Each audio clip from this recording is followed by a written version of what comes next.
Bruce, you must have something really good too. Of course I do. It's Bruce Danielson, and I guess I'm here to entertain you too. I'd like to call this informational meeting on Tuesday, September 14th, 2021 to order. Our first item would be committee or commission reports. Siouxland Heritage Museum Board, Councillor Starr. Yes, thank you, Mr. Chair. The one exciting thing that's happening other than the museum trucking along is the Mountain Plains Museum Directors Conference. It's going to be here in Sioux Falls coming up later this month. And what's exciting about that group, hasn't been here since the late 1970s. So it's due for our turn to show them all the great things that we have going on, not only in Sioux Falls, but in this region of South Dakota. So there will be, I believe they were up to about 350 registrations, which is considerably less than they're usually in that 500 to 600 range. But they'll have some online events. They'll have a couple of events that are hosted not only at the Old Courthouse Museum, but the Irene Hall Museum Resource Center. And we'll really get a lot of good national exposure, both from writers and museum directors from the central states of the United States. So, Thank you. thank you. Southeast Council of Governments on September 8th was not held, so we'll skip that one. Council remarks. Councilors, any remarks at this time? Councilor Neitzer. Just for information for the council, yesterday the Interim Rules Committee of the legislature met and reviewed the rules for medical cannabis, and all but I think 5 of the sections were approved. That means as early as today, the Secretary of Health could sign those and send those over to the Secretary of State, and they would become effective 20 days after they're received by the Secretary of State. If they were filed today, they'd be in effect on October 4th. If there's any delay, then the days move back. Those other 5 items or so, they have to decide whether they're going to rework them and bring those forward and have them approved, or decide not to. That's something that they have a few weeks to make, decision to make, if they want to have those rules in effect by October 29th. The rules in question, I don't think for the most part affect us really directly, although there's one regarding signage that I do want to take a look at, but they're still on track, and the next trigger we're going to be looking for is when those are filed with the Secretary of State. And I know the city is also starting to work on the process for the lottery, how that's going to work, and we're already receiving some input as to some ideas of how to do that in a way that's going to be fair, that we're receiving from stakeholders. So it's moving along. Thanks. Thank you. Any other council? Councilor Starr? Yes, thank you, Mr. Chair. I had the honor and privilege this morning to attend a groundbreaking and make some remarks on behalf of the city with Enclave, who is developing and constructing a new 287 unit luxury apartment homes on the southeast part of Sioux Falls. The total project is $38.5 million. And it's interesting because that doesn't sound like that much with all the development and things going on in the city, but what an incredible project and that they're doing. And the group has some really exciting plans at the corner of Southeast or East 26th Street and Highway 11. Not only are there plenty of cul-de-sacs to get lost on the way to get to where their property is going to be along Highway 11, it was just interesting to watch that and to see that end of it. This group spends a lot of time talking about affordable housing or accessible housing, and we still have that need on the top end of housing as well for people who are moving to our community and as things change. So the word amenitized came up a couple of times with they're planning a golf simulator. The amenities that are going to go in this project are going to be really incredible for the east side of Sioux Falls. Thank you. Any other council remarks? Seeing none, we're going to jump right into a few budget presentations. The City Council budget, Dave Bixler, please.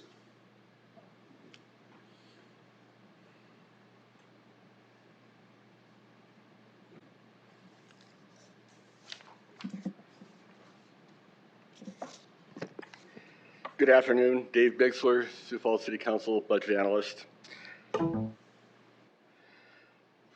For the Audit Department and the City Council, the wages and benefits, we had some personnel changes in insurance coverage benefits. Under professional services, we have the external audit of the city's financial documents and our fraud hotline. In training, we have the ALGA memberships and conference. And the supplies and materials, we have the audit board software. And so for the internal audit budget, they actually are reduced from 2021 budget to 2022 budget. Also want to note that in the rentals area, we have the technology expense, and that's been increased across all of our programs just to match up with demonstrated run rates. The city clerk budget highlights, same thing with wages and benefits. There was a personnel change in insurance coverage benefits. There's also part-time labor for election support. Professional services, there's the election and notice of publishing, training, the municipal clerk dues, and the IIMC conference. Supplies and materials are the on-base Highland software. And just want to note that $227,000 makes up, or is the election expense for 2022. And here's the city clerk budget. Again, you can see in the professional services, the increase of the $216,000. And again, you see the increase in rentals for the technology as well. Council budget highlights. Under professional services, we have the council legal services, the council pictures that occur after each election that are hung up on the wall, and then there's citizen or the community survey.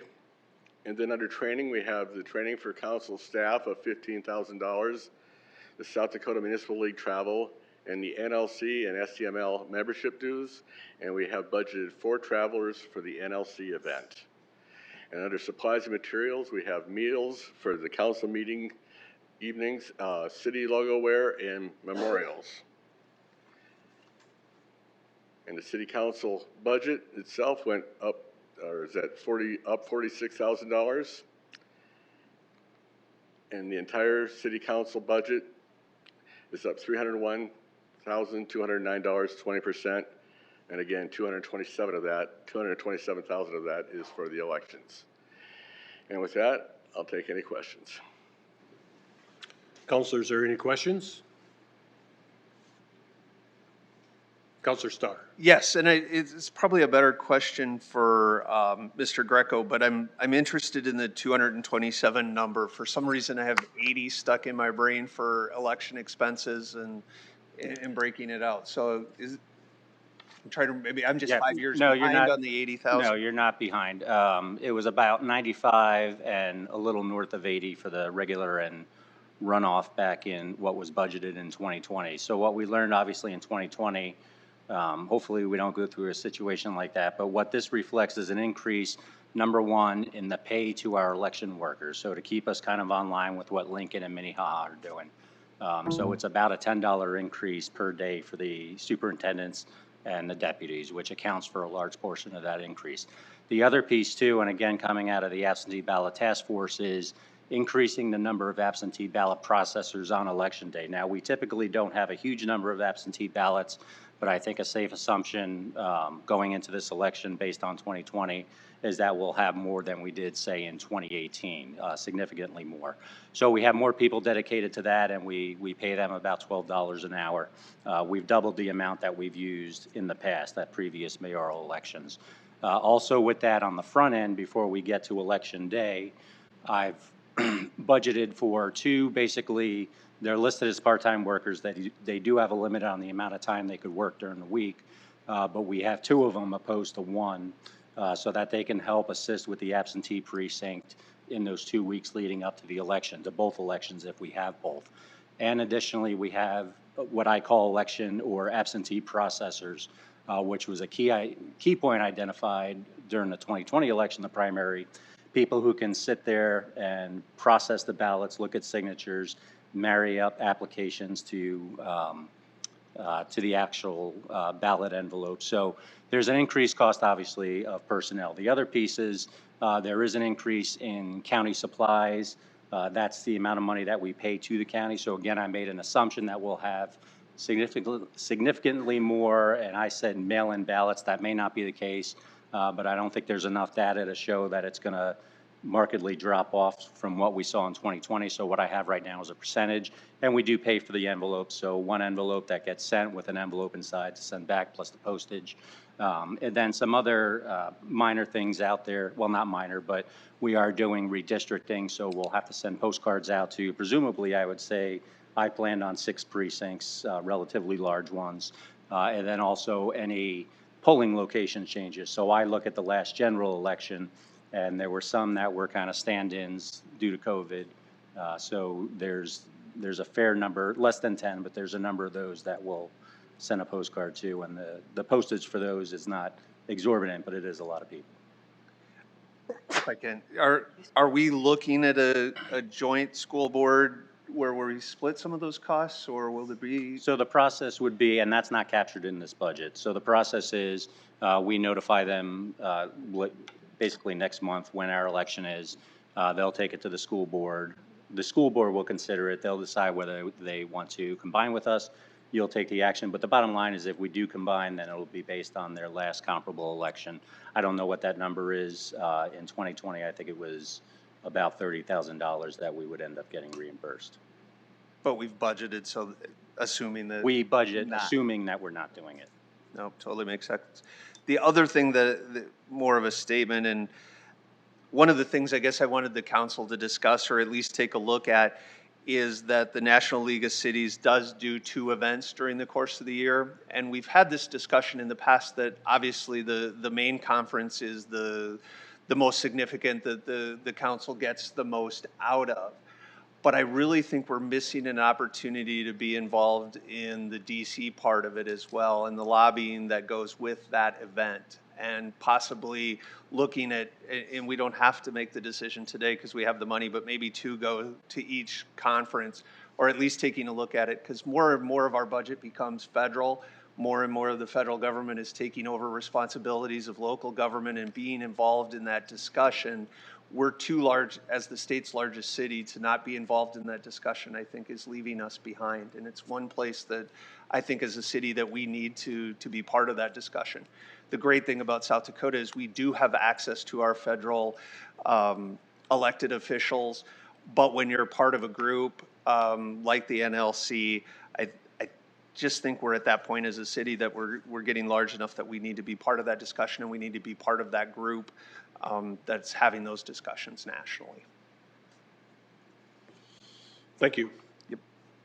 Councilor Erickson. Thank you. Is a citizen survey in this budget too? Yes, it is. Okay. So one of the things, and this is just a statement too, as well as I'm rounding out my term in May, so it won't really impact me as much. One of the things I think we should really take a look at as a council is if that makes sense for us to keep doing it. Is the administration using it like we used to? Are we using it like we used to?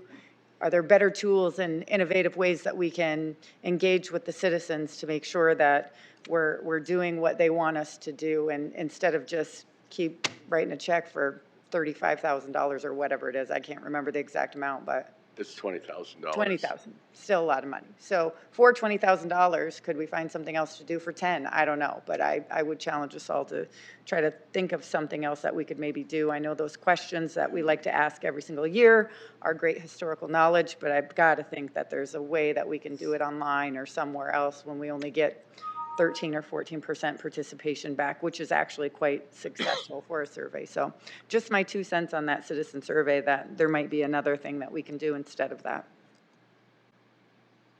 Thank you. No further questions. Thank you very much, Dave. Move on to the mayor's office budget, our last budget presentation for the year.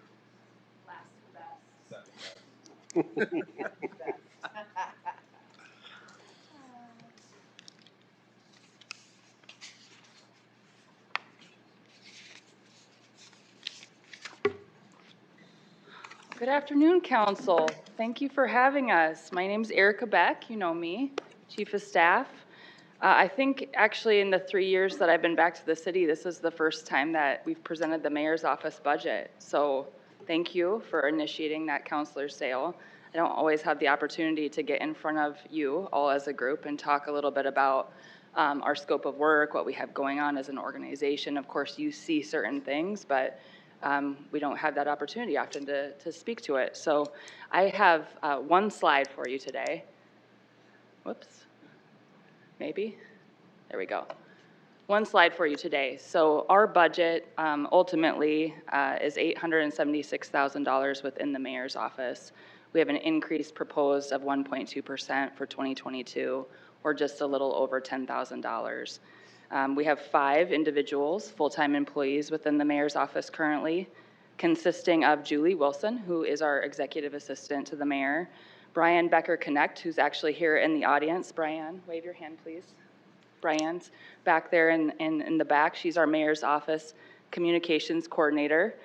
We also have Rana DeBoer, who is our organization's chief culture officer, the mayor, of course, and then myself. That is the team of individuals that makes up the mayor's office. And I just want to express a little bit about these individuals because I get to work with them each and every single day, as do many of our team members within the organization, but they are truly amazing. So I just need all of you to know what I see on a daily basis in each of them because they have a passion for service and they serve our organization and our entire community with that heart for service that I think all of us have, right? That's why we're involved in city government. And honestly, I could say the same thing about the entirety of our team, right? Our 1,300 plus full-time employees and I think 600 plus part-time employees at this point. They all have truly a heart for service, and it's really an honor to be able to work alongside of them each day. Real quickly, the budget presentations that you've seen thus far presented by our team members, they each highlighted ways in which we're addressing those bolded areas on the screen. So scaling for growth, connecting with people, and taking care of today for a better tomorrow. This is not by accident. It's very, very intentional on our part.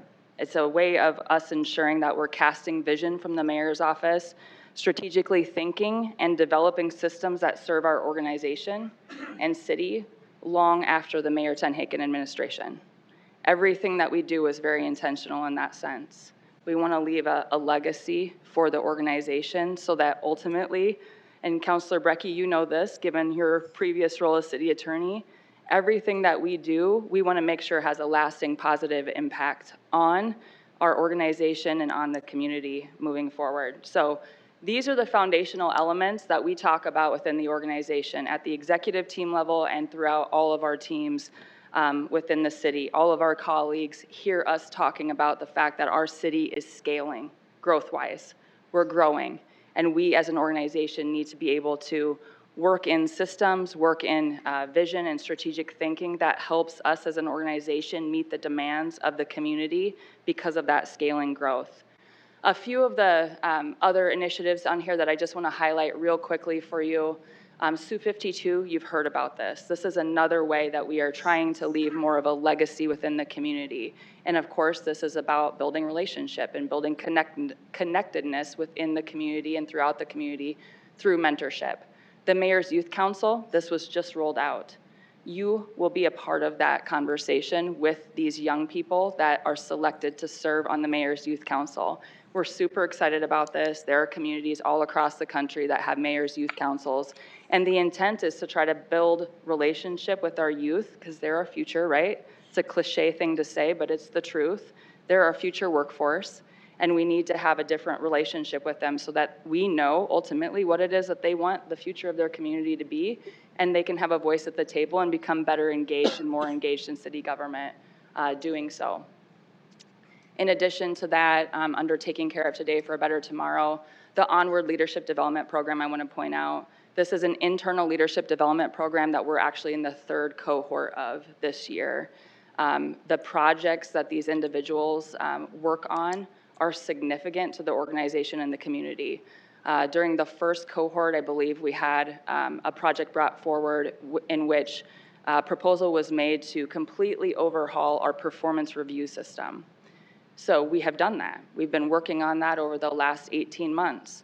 And we now have a performance impact system that is being rolled out to the entirety of the organization. I believe Bill O'Toole, our HR director, spoke to that to some degree, but it's truly representative. The leadership competencies that our team members are expected to meet within this performance impact system is very representative of our culture as an organization.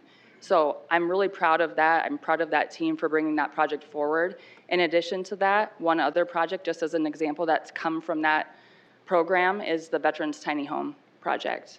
So that was derived through a cohort that was part of this program. We're bringing people together across the organization because remember, we've grown, right? We're an organization now of over 1,300 full-time employees, and they don't get connected very often unless it's very intentional. And so we're giving them the opportunity through this program to be connected ultimately and to work together to identify challenges that we as a city or internally as an organization are facing and develop solutions to those together. So it's a great program, and we'll continue to move forward with that into the future, along with a lot of other training and development opportunities that we're pursuing in conjunction with HR and so forth.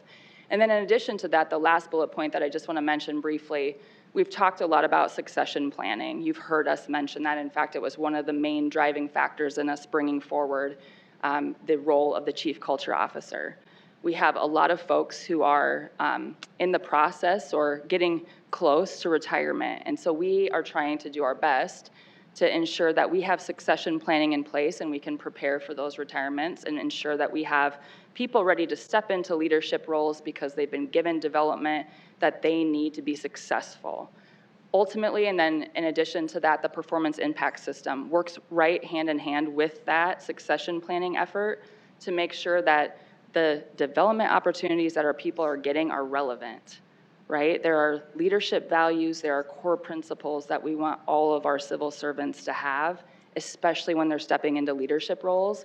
And that system ensures that we're holding our team members accountable to doing just that.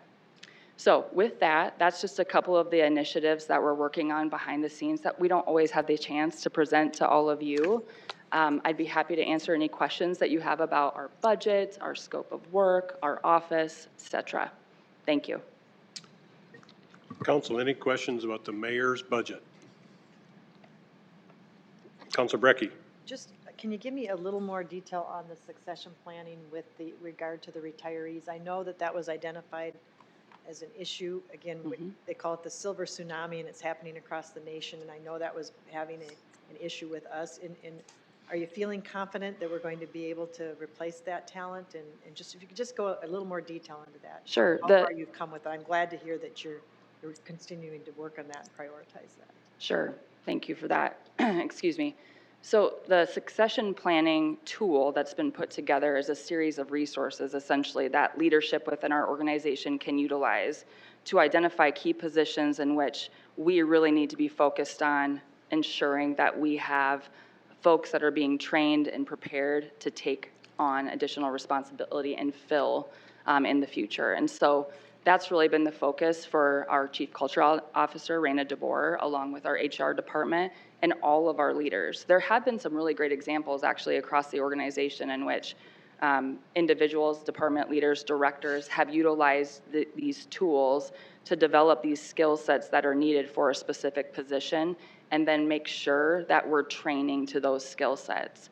Oftentimes, I think, you know, when a person's been in their position and the role for years, right, decades sometimes, their position has changed so drastically from when they started to when they finish. And so we're really trying to take a more intentional look at what those positions ultimately not only are, but need to be in the future so that we're meeting the current demands, but also the future demands. And this succession planning toolkit and resource and coaching truly that Rana and Bill have been doing with our team members is really helping us with that effort. So thank you for that question. Thank you. Mm-hmm.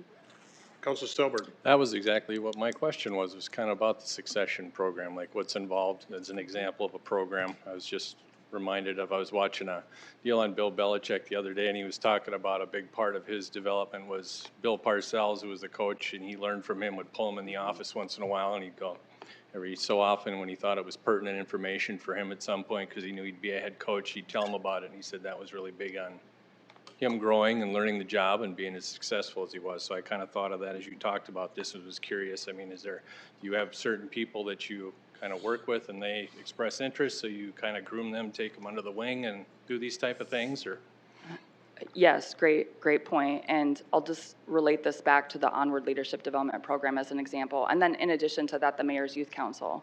So we have a lot of different opportunities to advance programs and initiatives across the organization and even throughout the community.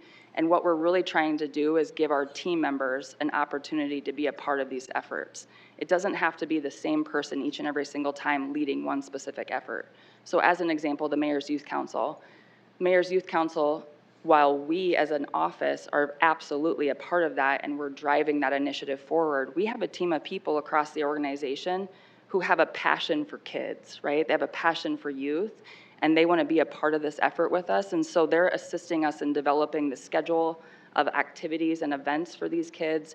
They're the ones that are going out to the schools and meeting with the principals and making that connection so that we can ensure that the opportunity gets communicated. And so without those individuals being a part of this, they wouldn't have an opportunity to do those types of things necessarily. So we're trying to give more opportunity across the organization to really better understand who our future leaders are and better understand whether or not certain individuals that you might think want to be a people leader in the future, if they want to be a people leader in the future, right? They might just want to hone in on their skill and be the best at that skill that they can be versus being a people leader. And so there's a lot of different opportunities that we're trying to work through the organization in order to ensure that we're preparing for the future from a succession planning perspective. Yeah, I think it's an important program. So thank you. Thanks for the presentation. Yeah, thank you. Other questions? Thank you very much. you. All right, we're going to move on now. It's a COVID-19 update from the City Public Health Director, Dr. Seema. Also, I see Dr. Elliott and Dr. Wilder here. I've asked that they come and give us an update on where we are today and what they see in the future.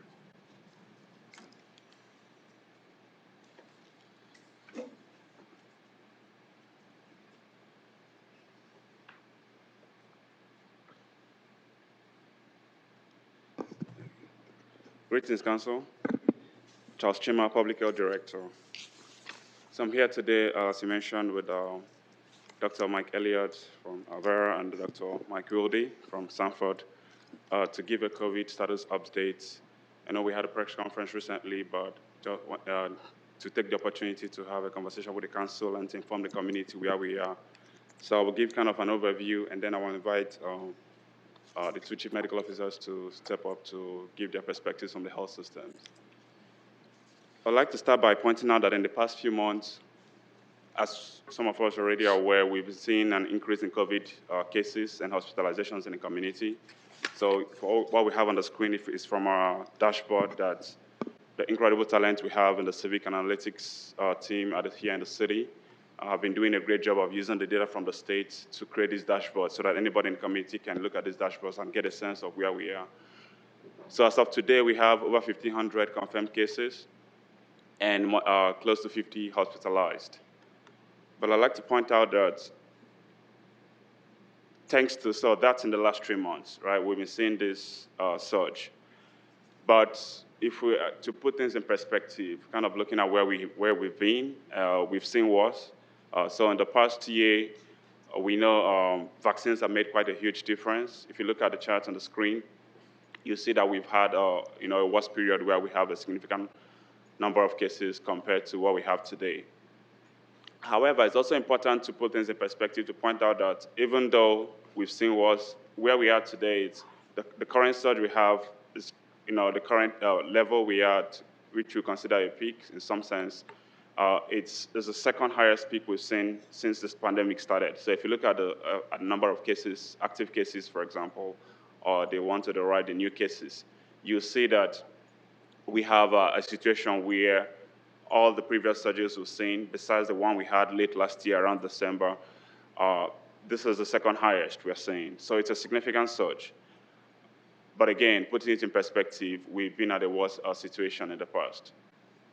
And to a big extent, we can credit the vaccines for where we are today, because you can almost expect that if we haven't had mass vaccinations up to the level we have today, you can expect the graph to look much worse and more comparable to what we had late last year. So we give credit to the vaccines for where we are today. And also, we know very much that the surge we're seeing right now is driven mostly by the Delta variant, which accounts for most of the new cases in the country, including Sioux Falls as of today.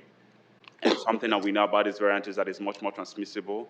So you have a few, even though we have a lot more people vaccinated compared to last year, but because this variant is so transmissible, it's found a way that even vaccinated people can transmit the virus. But as we've seen from the data, which the hospital systems will speak more to, even though we are seeing more and more cases, even among the vaccinated, the vaccine continues to do its primary duty, which is keep people out of the hospital and prevent people from developing severe disease. So even though we're seeing more cases, I think the next chart will support that a bit. So even though the cases continue to increase, as we see from the past few weeks, so this one is looking at the last 2 weeks. The first one was looking at the last 3 months. In the last 2 weeks, you see that the cases continue to climb. But you also notice that the hospitalizations have started to drop in the last 2 weeks compared to what is happening in the last 3 months. So overall, hospitalizations and cases higher today than they were 3 months ago. But in the last 2 weeks, we're beginning to see hospitalizations drop, even though cases continue to rise. And some explanation for that could be understanding that even so, think about those of us that have gotten vaccinated. We're seeing more and more people develop the infection, but a lot of those people are not ending up in the hospital because they have that protection from the vaccine. So we might continue to see a situation whereby we see an increase in cases, but if these cases are happening, if you have more in the vaccinated, then you'll expect to see fewer vaccinations. So I think the message there is really to point out that the way we get out of this pandemic is through vaccinations, because our concern is if we can prevent people from having severe disease, from ending up in the hospital and consuming resources that other patients might need, then I think I don't think we're so worried or so afraid about just exposures. What we're worried about is severe outcomes from the disease. So, and that's kind of point out that vaccines. So I would like to spend the last 2 slides talking about the vaccination. To give us a sense of, we know the vaccination started late, sometime in December 2020, after the FDA gave the emergency authorization to the Pfizer and the Moderna vaccines. So we began our rollout in December 2020. We saw quite, an increase in interest in the vaccines earlier on, as you can see from the graph. So this graph is looking specifically at month-to-month increase in the number of people that have received any form of the COVID vaccine. And what you see is clearly, as we know, in the first 4 months of the year, there was quite a huge interest and uptake of the vaccines, which helped us get to a high level very quickly. But over the summer, as we began to open up and relax some of the restrictions, in some sense, from a combination of reasons. One is you vaccinated the highly, those that are very super motivated, but also with the opening up, I think there was a bit of feeling, among some populations as to, well, there was this feeling of as though COVID was over, so maybe there was no need to be vaccinated anymore. So over the summer, as we saw, there was quite a significant drop in vaccination, as you can see clearly from the graph. And that persisted almost to the end of summer. But the good news is that with the efforts we're making, raising awareness, and also I think the concerns being raised by the Delta variant, more community members are becoming aware of the seriousness of the situation.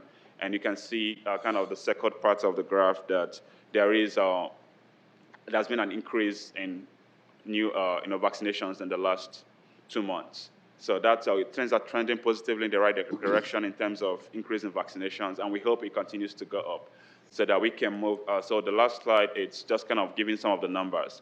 I know there continue to be concerns in the community with regards to the safety of those vaccines, but I want to point out that worldwide, more than 1 billion people have received these vaccines. More than 200 million in the US have received these vaccines safely. And here in our community, in Minnehaha and Lincoln counties, we have over 140,000 members of community who have received some form of the COVID vaccines. So we know these vaccines are safe. We're not seeing any major side effects of concern among those that received vaccine locally. So as of today, about 57% of our community have received at least 1 dose of any of the vaccines. and just about half of the population are considered fully vaccinated as of today. So we continue to push for vaccinations because, again, we can't say that enough. The way we get out of this situation is through vaccination. So with that, I will invite Dr. Elliott to give some perspective from Avera, and then Dr. Wilde from Sanford, and we take questions at the end. Thank you.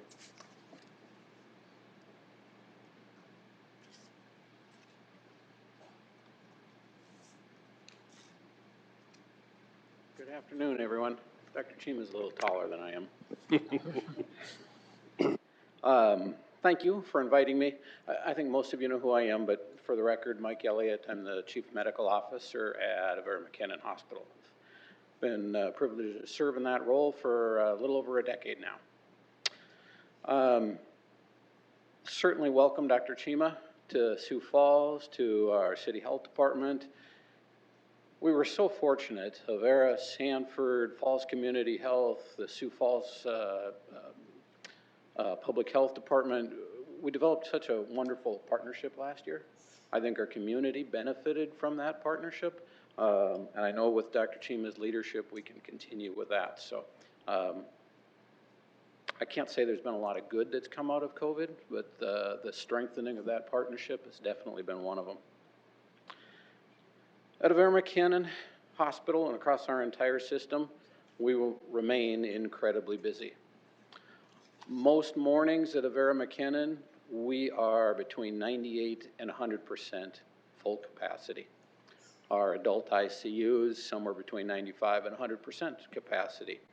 Our pediatric ICU is at or beyond what we've typically considered at capacity. So we're full. As Dr. Chima pointed out, it's not just from COVID. This time we've got, I guess, a combination of things. We're just busy from all the routine medical things that are going on. Maybe we're a little busy from a delay in healthcare that occurred with the COVID surge last year. But when you take that and you add on to it the increased demands that COVID is putting on the system, we are stretched thin. And actually, we're not as bad as other parts of the country. You may or may not know we have a centralized transfer center, call-in center. We're receiving phone calls from as far away as Texas, Oklahoma, Louisiana, Tennessee. They're major tertiary care hospitals. Some of them are on divert. They are rationing health care today in the United States. They are rationing health care. And they're reaching out to places as far away as North and South Dakota to see if we have any capacity to help them. It's hard to believe in this day and age that we're in this state, but we're here. Of the COVID patients in our hospitals, Avera hospitals, about 80% of those COVID patients are unvaccinated. For those COVID patients that are requiring intensive care or a ventilator, 90% or greater are unvaccinated. Yes, there are breakthrough cases. The vaccine is not perfect, but it is really, really good at preventing severe disease. I shudder to think where we'd be at without the vaccine, without the emergency use authorization that was granted last December. If our only hope was to get through this, waiting for natural herd immunity to take effect, I wonder how many people we'd lose. At Avera McKinnon, in trying to be prepared for what might be coming, what has already come, we have reestablished our COVID hotline, ramped up our sample collection ability. We've worked with both our hospital lab and our research lab to provide rapid turnaround COVID tests. We have reestablished our Avera at Home entity to be able to take care of COVID patients and have several hundred COVID positive patients that are currently being cared for in their own homes instead of needing maybe additional care that would require a hospital bed. Along with that, we continue to provide both inpatient and outpatient monoclonal antibody treatments and other treatments that have been approved for COVID. Again, while this is going on, we continue to be incredibly busy with all the other general medical care that has been required in our community. And at risk of sounding a little bit like a broken record, I just have to reemphasize how important it is that we all get vaccinated, as Dr. Chima said so well. Even though breakthrough cases are a reality, and there's no vaccine that's perfect, right? Never has been, never will be, not perfect, but this one is really, really good. How good is it? A recent CDC study showed that your risk of being hospitalized or required being in the ICU is 29 times less if you're vaccinated than if you catch COVID and you're not vaccinated. 29 times less. Absolutely no mitigation strategy we have comes even close to that. Every discussion about mitigation strategy should start with, let's help everyone get vaccinated. If you need help finding a place that gives a vaccine, call, look online. If you need help getting transportation to a place that gives a vaccine, call. The city can help with that. You know, I hear a lot of folks say they're tired of this. They just want to get back to normal. They just want to be able to do normal things and not worry. I hear you. I empathize with you. I agree with you completely. But what I'm 100% confident of is that the virus doesn't care. The virus simply looks for susceptible hosts that it can spread to and multiply in, creating mutations along the way. We've listed so many mitigation strategies. It's so important for people to know you are not powerless. You have the ability to mitigate your risk. Yes, it starts with the vaccine, the very safe, the very effective vaccine. But you can still wear a mask. You can still socially distance. You can still stay home if you're sick. You can avoid large crowds. You can be smart about it. I applaud people that are already doing these things. We would be so much worse off if we didn't have the vaccine rate that we did. It could be better, but imagine how bad it would be if we didn't. Imagine how bad it would be if people didn't take this seriously. If people didn't wear masks, if people didn't stay home if they were sick, or didn't try to avoid large crowds when feasible. It turns out burying our heads in the sand is not a good mitigation strategy. So with that, I will turn it over to my counterpart from Sanford, Dr. Mike Wilde. All right, thanks, Dr. Elliott, and good afternoon, everyone. Mike Wilde, Vice President Medical Officer, Sanford and Sioux Falls. And I think a lot of comments have been made, and appreciate those. And I'll try to be maybe a little more brief so we don't reiterate things here. But for Sanford, we are currently, in the last few weeks, and Dr. Chima shared some numbers, and we're seeing that 20 to 25 inpatient number. It's relatively flat right now, and that's exciting. And that's not to discredit anyone that's in the hospital right now, but we had anticipated maybe moving up a little more, and we still are planning for that, knowing that that's what the rest of the country has seen. And so we also know that sometimes you sit at a level and it can pop up pretty quick. And so again, we're certainly planning on things like that. When we say we have 20, 25 patients actively inpatients, that does mean too, usually we have about 20 to 25 patients who are no longer actively isolated, but still needing hospitalization. And that's what we are running, and that's what we have seen in the past as well. Folks that get this some folks do get incredibly ill and just really require that prolonged hospitalization.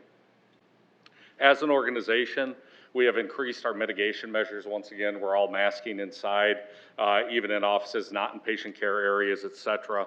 Really looking at our staffing and what we can do to enhance that really looking at what we can do to enhance the well-being of our staff, the mental health of our staff, and those we care for as well.